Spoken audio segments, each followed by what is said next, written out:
Hey, good morning, everybody. Ty Garner here, and I'm back in the good old Mississippi. No, I apologize. The scenery is probably not quite as good as it was out there in Colorado, but glad you're joining me again this morning.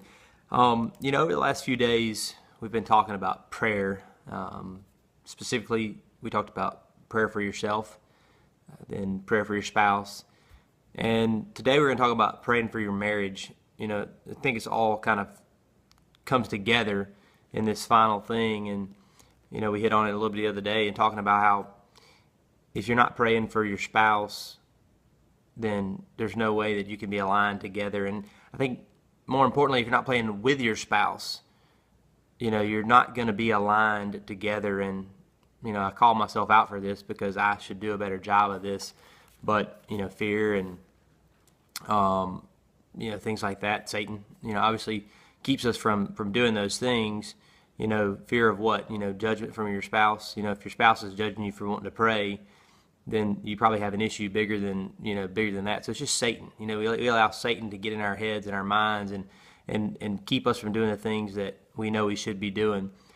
And the reason why he does that is because he knows that two people together pursuing God are powerful, and he doesn't want us doing that. It says in his word in Matthew 18:19 through 20, it says that if two of you agree on earth about anything that they may ask, it shall be done for them by my Father who is in heaven. For where two or three have gathered together in my name, I am there in their midst. It's very clear. This is Jesus talking to us here in Matthew, and he tells us that if two people agree on something, my Father will do it.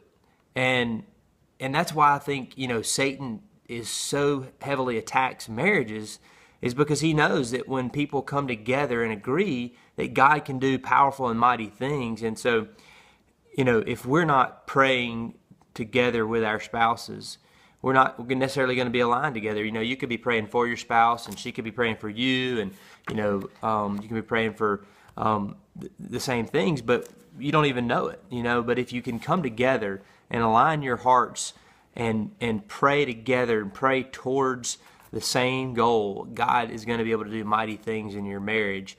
So I challenge you today that if you're not, I'm challenging myself, if you're not already praying with your spouse, praying for your marriage, that I encourage you to start this and just find a time that works good for both of you, and just take a few minutes and spend some time together in prayer. And I think that I know that there's absolutely no way that your marriage won't get better if you're pursuing God together and praying together. So I hope you have a great weekend, and we'll talk to you soon. Have a great day.